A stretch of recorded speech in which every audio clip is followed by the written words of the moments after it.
One of my favorite things to do after I post a home hacks video is read your guys' comments. You guys have some of the best home hack ideas. So today it's all about you. I'm trying out the hacks you, our viewers, recommended.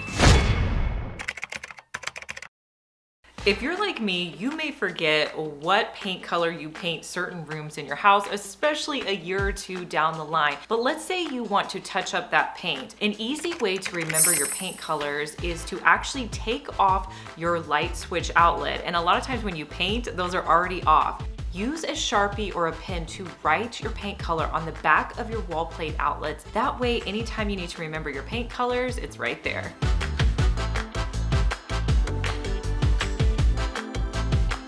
Anytime I would travel, I used to avoid bringing like small necklaces like this because I felt like no matter what I did, they would always get tangled up in my jewelry bag and then it would take me hours to untangle them. So I have a hack if you want to travel with small necklaces. So what you're gonna do is you're gonna unclasp them and then you need to get a straw. Just keep in mind, whatever straw you pick, your necklace has to be able to fit in here. So you're going to put one side of your necklace through your straw until it comes out the other side. And then you're just going to clasp your necklace back together.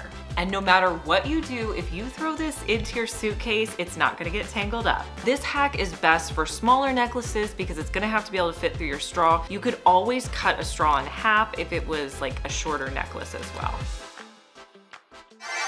Today, we're cooking up a meal with EveryPlate. I wanna thank them for sponsoring today's video. Now, if you've watched my channel for a while, you know how much I love EveryPlate. You get these really easy to follow recipe cards. Most of their meals only have 6 easy steps, and then you're gonna get a box like this with all of your pre-portioned ingredients. Today we're gonna be making pork sausage penne, so I'm gonna start by pulling out all of our ingredients. Now, one of the reasons I love EveryPlate is because it's really an affordable price point.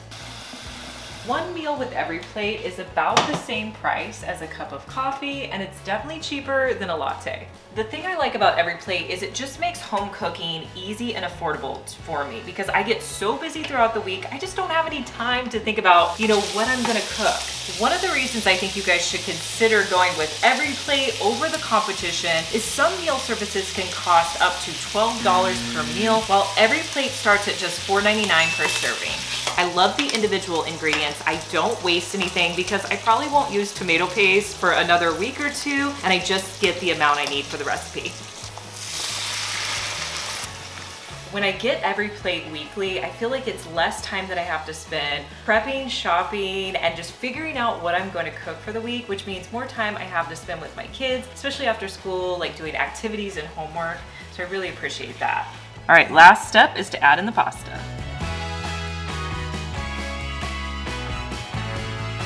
I can't wait to try this. It took me no time at all to put it together. It looks so good. It's awesome. Now, if you're interested in trying out EveryPlate and getting started, it's a great time to do it. You can get started with EveryPlate for just $1.49 per meal in the first box and 20% off the next 2 boxes. So you can use my link right here. I'm also gonna put it down in the description box, or use my code on EveryPlate, LizFenDIY149. EveryPlate is about 25% cheaper than shopping at the grocery store, so give it a try. So this next hack I found really interesting. So someone suggested whenever you need to touch up paint on your walls, take a little bit of your paint and add in some water, and it's supposed to help your paint blend in a little bit better when you're touching it up on the walls. So this is the accent wall paint for my bedroom upstairs. So we're gonna go try it out. I definitely think if your paint is older or a little bit on the drier side, this is a good hack to kind of refresh it to do your touch up. Our next hack is how to keep your paint fresh using saran wrap. Now, I have actually done this hack in another video, but it's a great idea. So what you wanna do is pull off some saran wrap, and when you're getting ready to close up your paint can, you're gonna put the saran wrap over the top of your paint can. Then you'll put the lid on top and close it up like you normally would. It's gonna make it a lot easier to open it the next time you go to use your paint.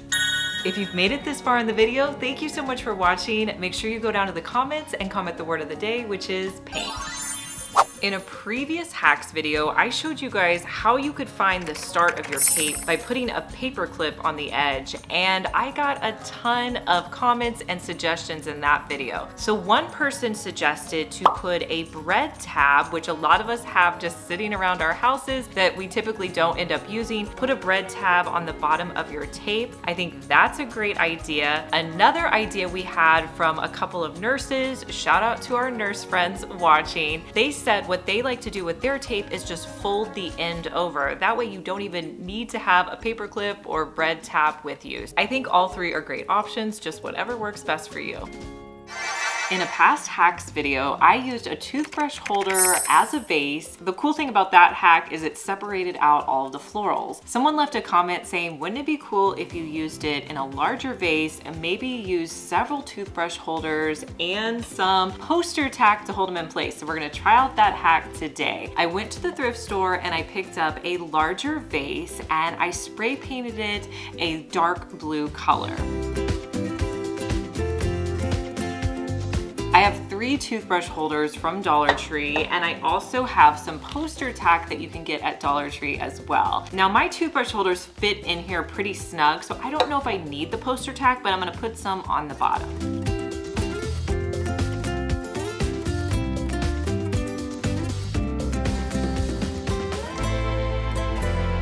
Now that my toothbrush holders are inside of the larger vase, they're gonna act as separators to make my arrangement look really nice and full. I'm gonna be adding in some pampas grass. I've used this before. It's perfect for the fall, even going into winter. I'll link it for you down in the description box.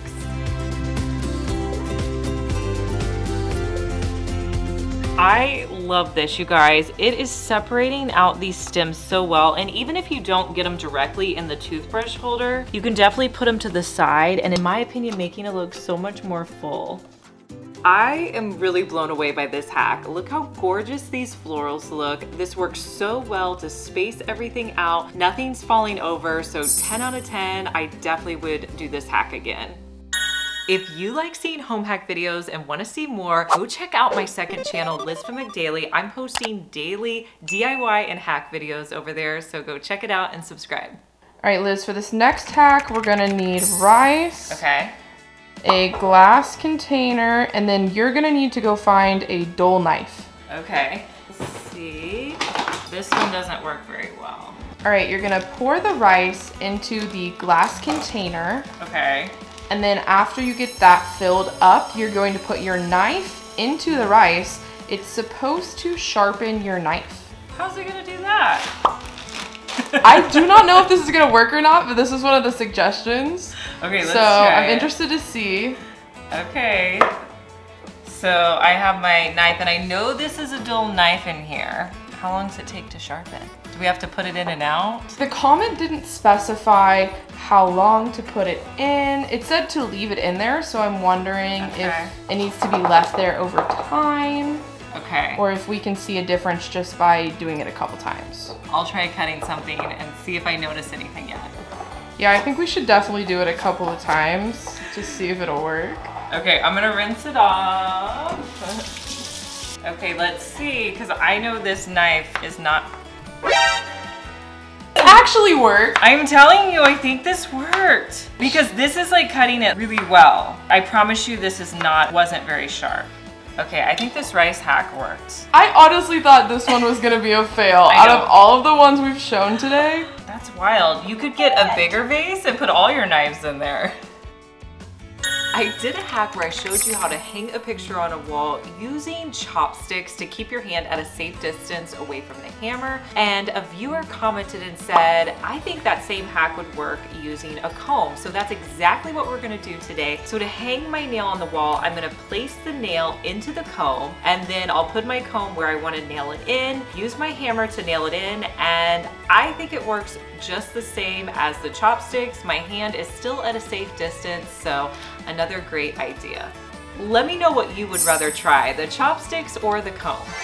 I did a hack where I was using essential oils on the inside of a toilet paper roll to help your bathroom smell fresh. And someone said, what if you put essential oils on a cotton ball and put it in your vacuum, so as you're vacuuming, it'll help the area you're cleaning to smell nice and clean. So that's what we're gonna try out today. So I have my set of essential oils and some cotton balls. I'm only gonna get out one cotton ball. Now, what scent should we go with? I'm thinking lemon. Let's go simple. We'll go lemon for the first time and see if we can smell it. Okay, so I am going to add the lemongrass to this cotton ball. Okay, I feel like I added quite a bit.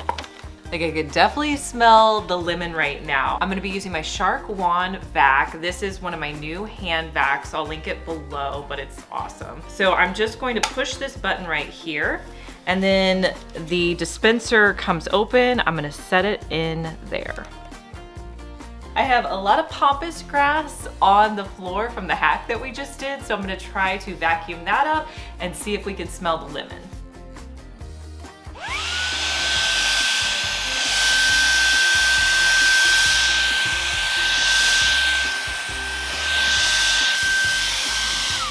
Okay, verdict, you guys. I definitely smell the lemon. It honestly smells really good. So I would say go with an essential oil scent that you like, but this is a great hack and definitely works. The only problem is you'd have to do this every time you vacuum your house in order to get that smell, but I think this one's pretty cool.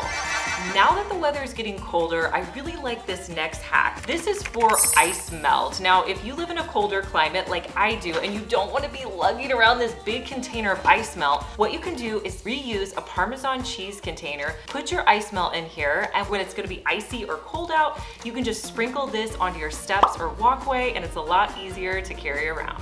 So I have my ice melt. Let's see how good it pours out.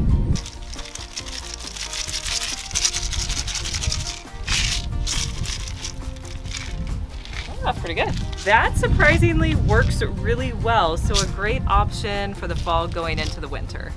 The #1 comment I get in all of my home hacks videos is your suggestions on how to remove labels. So we're not trying one today, we are trying 5 different ways on these 5 jars to remove labels. I picked out the ones that I thought were the most interesting. We're gonna try them out right now. So how are we gonna remove these labels? We're gonna try hand sanitizer, vegetable oil, Goo Gone, peanut butter, and a combination of baking soda and water. Let me know down in the comments which of these 5 you think is gonna work the best.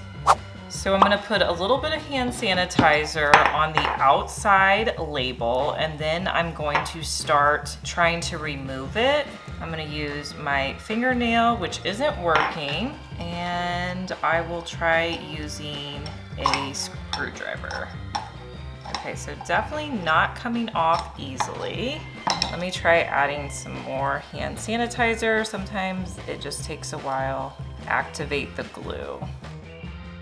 I will say the hand sanitizer is working better than if I didn't have anything on it, but it's still pretty hard to take this label off. All right, so #2, I'm gonna put some warm water on the outside of the label. Then I'm gonna come in with some vegetable oil and see how that works in taking the label off.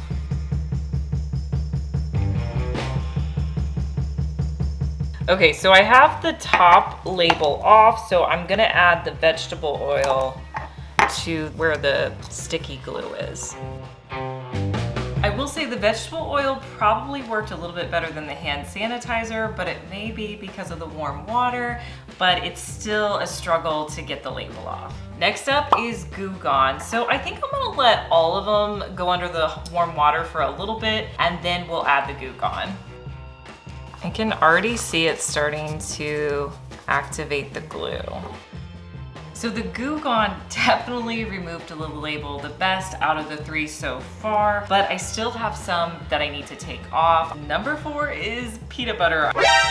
I'm probably most interested to try this one. I feel like this is gonna be such a mess. Maybe I put too much. Oh my gosh. Okay, I feel like I gotta get a knife to scrape this off. All right, you guys, this one's actually working. I think it's probably working better because I'm using the knife. I probably wouldn't use this method just because it's pretty messy. All right, so I'm gonna make a paste with baking soda and water, and that's gonna be number 5.